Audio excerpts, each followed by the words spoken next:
Good morning बच्चों। तो class 10th के मैथ में आज हम लोग एक नया चैप्टर एक्सरसाइज 6.4 शुरू करेंगे। इस चैप्टर का जो फर्स्ट सवाल है वह है कि मान लीजिए कि त्रिभुज ABC समरूप त्रिभुज DEF है और इनके क्षेत्रफल क्रमशः 64 सेंटीमीटर स्क्वायर और 121 सेंटीमीटर स्क्वायर है और इसी में यदि EF बराबर 15.4 सेंटीमीटर हो तो BC ज्ञात कीजिए। तो इसमें आपको मानना है, बोल रहा है कि त्रिभुज ABC समरूप है त्रिभुज DEF के और एरिया ऑफ ABC आपको दिया गया है 64 सेंटीमीटर स्क्वायर और एरिया ऑफ DEF आपका 121 सेंटीमीटर स्क्वायर दिया गया है और EF भी आपको 15.4 दिया गया है। तो आपको BC ज्ञात करना है। अब आपको यदि त्रिभुज ABC और त्रिभुज DEF समरूप हो तो अभी आप जस्ट पढ़े हैं प्रमेय 6.6। प्रमेय 6.6 क्या कहता है कि यदि दो त्रिभुज समरूप हो तो उनके क्षेत्रफलों का अनुपात उनके संगत भुजाओं के अनुपात के वर्ग के बराबर होता है। तो इसमें सारे जो भुजा हैं उसके अनुपात के वर्ग के बराबर क्षेत्रफल होगा, लेकिन इस क्वेश्चन में फिगर की आवश्यकता नहीं है और आपको जो ज्ञात करना है केवल उन्हीं दो भुजाओं के अनुपात का वर्ग हम यहाँ पर लिख रहे हैं।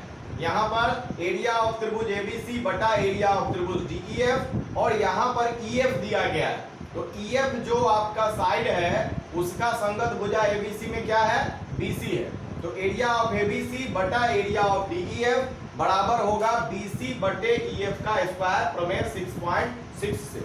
इसमें तीनों संगत भुजाओं का अनुपात का वर्ग बराबर होता है, लेकिन यहाँ पर हमको जो ज्ञात करना है उसी हिसाब से केवल हम वो दो भुजा जो संगत भुजा है उसका वर्ग हमने लिखा है। यहाँ पर फिर हम एरिया ऑफ ABC लिखेंगे 64, एरिया ऑफ DEF यहाँ पर 121 बराबर BC और EF का वैल्यू 15.4 यहाँ पर लिखेंगे। इस साइड में आपका स्क्वायर है तो आप इसका स्क्वायर हटाने के लिए इसको अंडर रूट कर सकते हैं। तो ये आपका BC बटा 15.4 बराबर 64 बटे 121 का अंडर रूट यानी वर्गमूल होगा।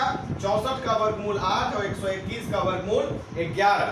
तो इस प्रकार आपका BC बराबर होगा 8 बटे 11 गुना 15.4। तो ये आपका कटेगा 11 से, ये आपका कटेगा एक बार और फिर 4 बचेगा तो 44 हो जाता है।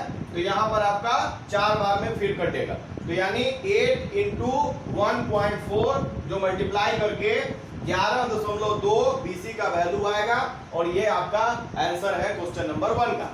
अब क्वेश्चन नंबर 2 देखिए। इसमें आपको दिया गया है कि एक समलंब ABCD जिसमें AB पैरेलल DC है और इसके विकर्ण परस्पर बिंदु O पर प्रतिच्छेद करते हैं और यह भी दिया गया है कि AB बराबर 2CD हो तो त्रिभुजों AOB और COD के क्षेत्रफलों का अनुपात ज्ञात कीजिए। तो आपको ABCD एक समलंब दिया गया है तो फिगर हमने ड्रॉ किया। यहाँ पर ABCD एक समलंब है। इसमें आपको दिया गया है कि AB पैरेलल DC है। ये साइड इस साइड के पैरेलल है क्योंकि समलंब में एक युग्म भुजा जो है समांतर होना जरूरी है और इसके विकर्ण O बिंदु पर प्रतिच्छेद करते हैं और साथ में यह भी दिया गया है कि AB जो है CD का दुगना है। AB बराबर 2CD है। तो आपको AOB के क्षेत्रफल और COD के क्षेत्रफल का अनुपात ज्ञात करना है। तो यह अनुपात एरिया का सवाल आएगा तो आपको समझ लेना है कि यह अनुपात आपको पहले समरूप साबित करना होगा। प्रमेय 6.6 का प्रयोग करने के लिए एरिया का अनुपात ज्ञात करने के लिए आपको दोनों त्रिभुजों का समरूप होना आवश्यक है।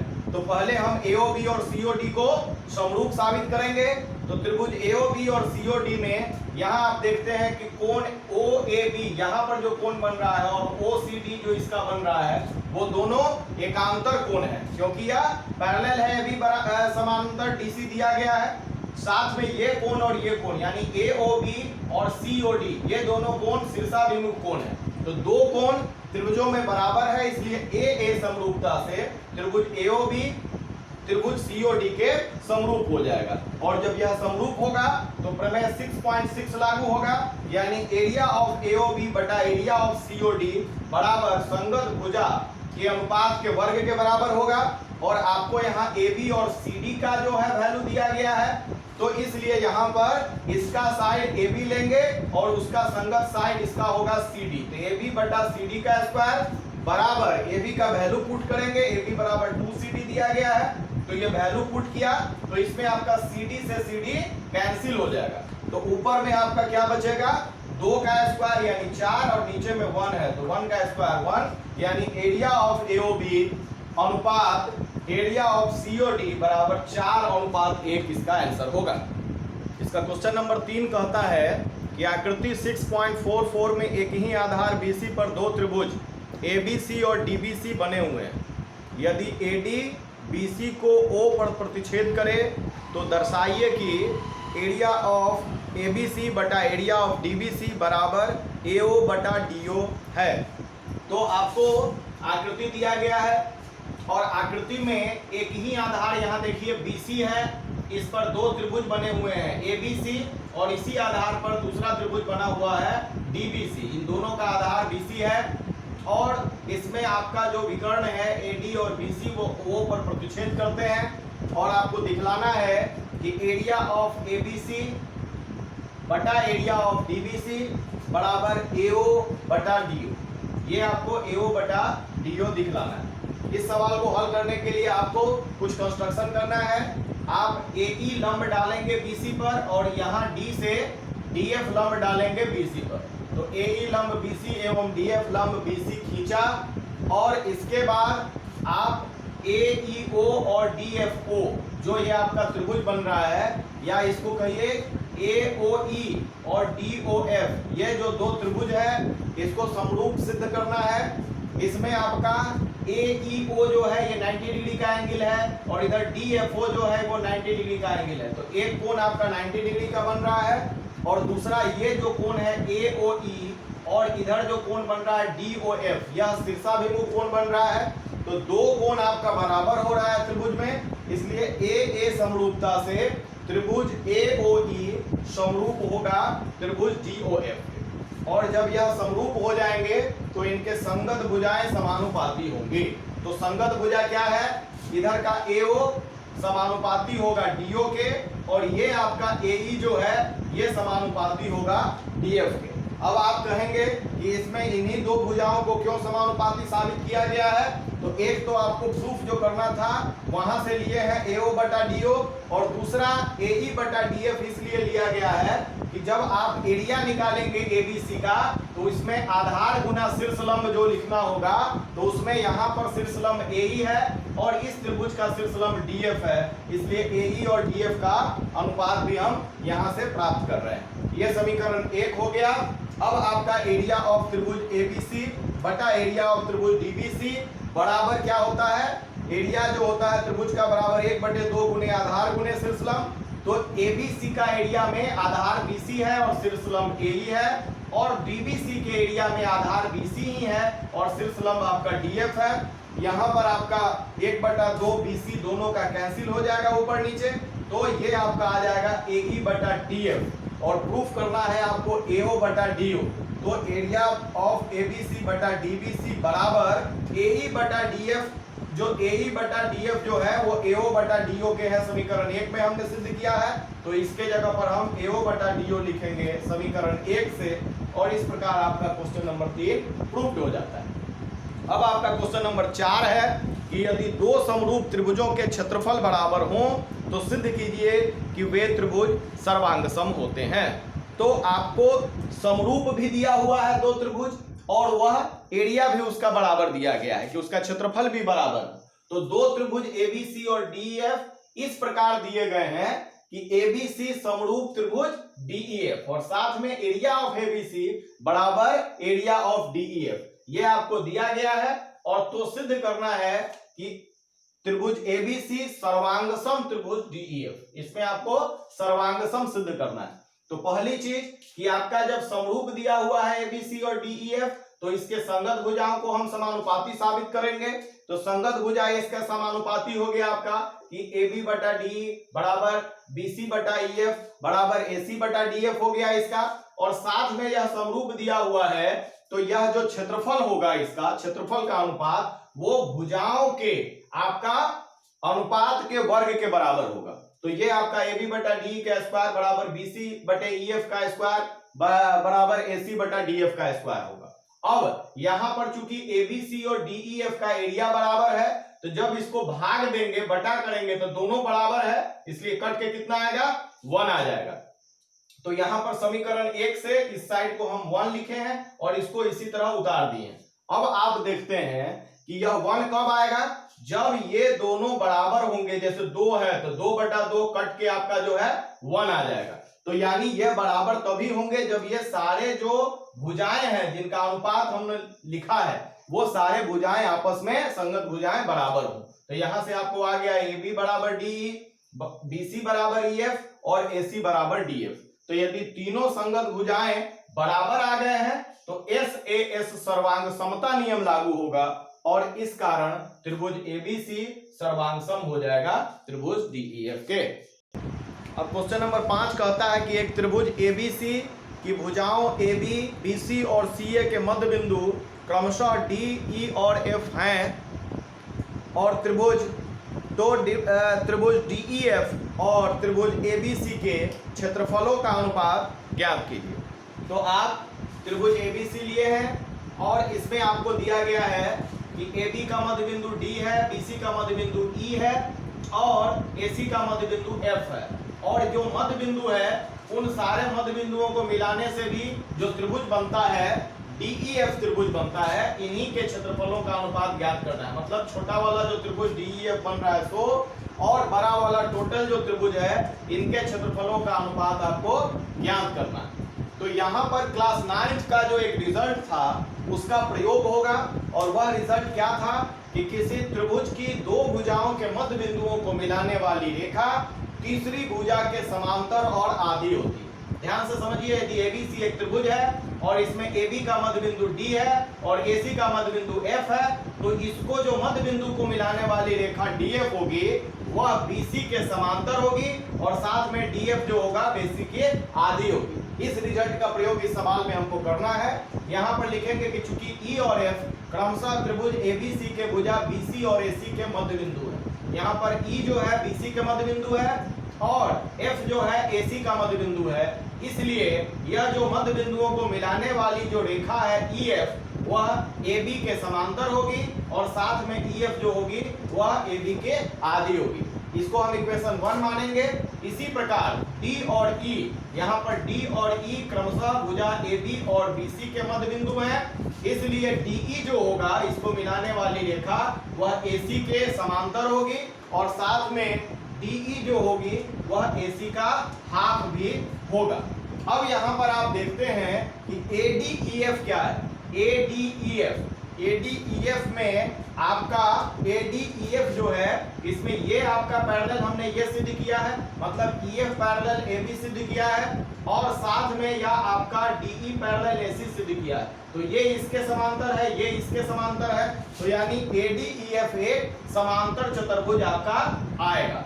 साथ में इसी प्रकार BEFD भी एक समांतर जो है चतुर्भुज हम सिद्ध कर सकते हैं, क्योंकि जो EF है वह AB के समानांतर है और यहाँ पर BE जो है या DF जो है ये आपका BC के समांतर है। तो यह भी एक समांतर चतुर्भुज होगा और यह हम सिद्ध कर सकते हैं।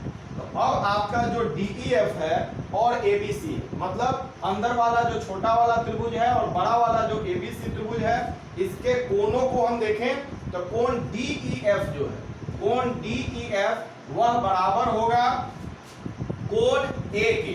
ये कोण जो होगा यह इसका बराबर होगा। क्यों? क्योंकि हमने सिद्ध किया है ADEF एक समांतर चतुर्भुज है।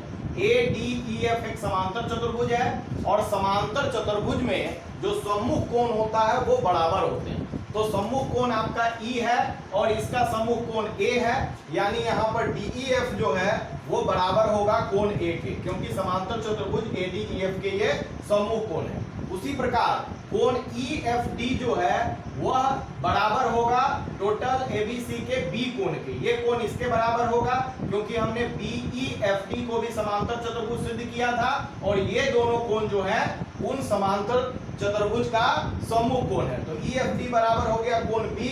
अब चूंकि दो कोण बराबर है दोनों त्रिभुजों के, इसलिए ए समरूपता से त्रिभुज DEF समरूप होगा त्रिभुज CAB को।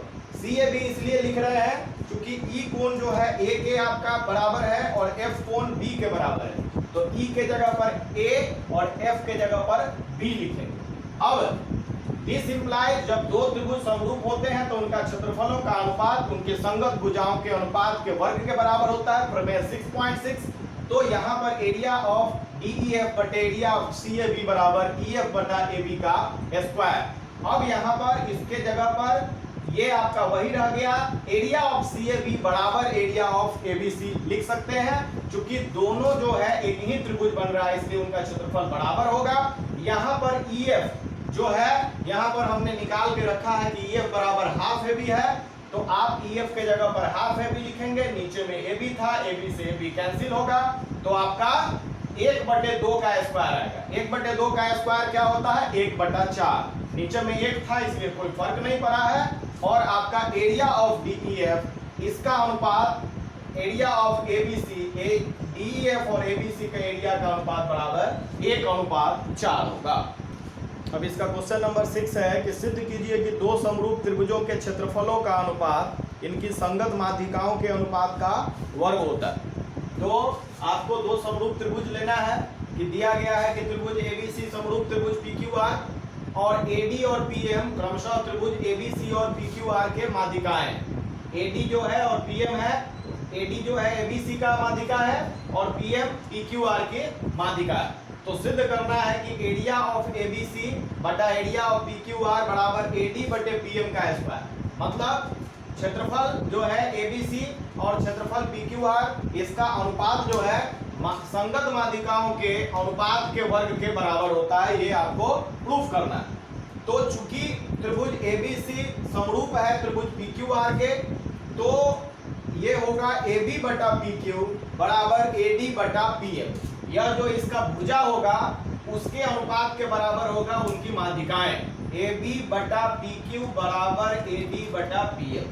और ये कैसे होगा, ये आप एक्सरसाइज 6.3 जो ठीक इसके पहले वाला एक्सरसाइज है, इसका क्वेश्चन नंबर 16 में आप लोग पढ़ चुके हैं। तो आप वहां से जाके यहाँ पर उसको नोट कर लेंगे कि इतना समरूप इतना होगा त्रिभुज का, तो ये आपको सिद्ध करना है। तो 4-5 स्टेप जो है वहां से जाके आप यहाँ पर नोट करेंगे और तब ये समीकरण 1 आपका बनेगा। ये सवाल आप पढ़ चुके हैं इसलिए हम यहाँ पर इसको छोड़ रहे हैं।